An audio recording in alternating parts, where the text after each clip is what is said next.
While waitressing, a woman asked me, "Are the shoes you're wearing comfortable to run in?" Her husband had just gotten up to use the bathroom. "Sorry." What? I chuckled awkwardly. "Your shoes." She pointed down, her hand trembling, not smiling. "They look like they're good for running in. Even sprinting." I looked down at my sneakers. "I guess they are." Why? She ignored my question. "What size are they?" I furrowed my brows. "Size 7. Why?" She clasped her hands together like she'd just won the lottery. "I'm size 7 too." I thought she was either pranking me or high, but then she leaned close, her voice low, eyes darting around. "I need to run right now, but I can't run in these heels." I looked down at her feet and saw a pair of $10,000 diamond-encrusted Louis Vuitton. "So take your heels off." She glanced outside. I did too, and saw snow and ice coating the entire parking lot. "If I try to run barefoot, I'll slip. If I run in heels, I'll slip. Either way, he'll catch me." My stomach tightened. "Who is he?" "My husband." I paused. "He told me in the car that he's going to kill me tonight," she continued. My blood went cold. I saw what he packed in the trunk. I glanced toward the bathroom hallway. "Call the police." She laughed quietly. "He is police, 15 years on the force. His buddies would arrest me before they'd help me." She squeezed my wrist. "Please, I need your shoes." I looked toward the hallway again. "How long do we have?" "Maybe 3 minutes, 4 max." I took a deep breath. "Okay, let's go. Bathroom now." She stood up calmly and walked like nothing was wrong. I followed 30 seconds later and found her in the last stall. She had already taken off her heels. I kicked off my sneakers and we swapped in silence. I still didn't know if she was telling the truth, but I couldn't not help. "Back door through the kitchen." I whispered. "Walk. Don't run. He can see the parking lot from his seat." "What about when he comes back? I'll handle it." She grabbed my hands, tears in her eyes. "I don't know your name. It doesn't matter. Go." She disappeared around the corner. I exhaled and walked back to the floor, wobbling in her heels, waiting for her husband to return. 1 minute, 2 minutes, 5 minutes, nothing. I kept glancing at the bathroom hallway, expecting him to walk out any second, but 10 minutes later their table was still empty. My stomach twisted. Did he see her? Did he run after her? I wanted to check, but I could barely stand in those heels. Then suddenly, the front door burst open and 4 cops ran in, hands on their holsters, and the whole restaurant went silent. They scanned the room table to table, and one of them pointed at me and said, "That's her." They rushed toward me. "Ma'am, put your hands where I can see them." I stared at him. "What? Why hands now?" Every person in the restaurant was watching. "Turn around." Cold metal snapped onto my wrists. "You're under arrest." For what, they didn't answer and just walked me toward the door.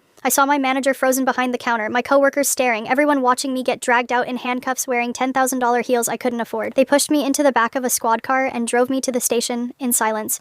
I kept asking questions, but they wouldn't tell me anything. They walked me through the front entrance in handcuffs, and that's when I saw them. The woman from the restaurant and her husband, both in handcuffs too, being led through the station just like me. My stomach dropped. Why were they here? Why was I involved? They led me into a small room and handcuffed me to a metal table. A detective walked in and slid a photo of the heels across the table. "What do you know about these?" I took a breath and told him everything, that she said her husband was going to kill her, that he was a cop, that she couldn't run on ice in heels, so we swapped shoes and she ran out the back and that was it. He stared at me and said, "Interesting story." I said, "It's the truth." He paused and said, "Her story is different." My stomach dropped again and I told him to check the cameras at the restaurant. He studied my face and walked out. I spent 2 hours wondering how my Saturday turned into this. Eventually another detective came in, took my cuffs off and said, "You're free." I asked what happened and he said the footage confirmed I was telling the truth.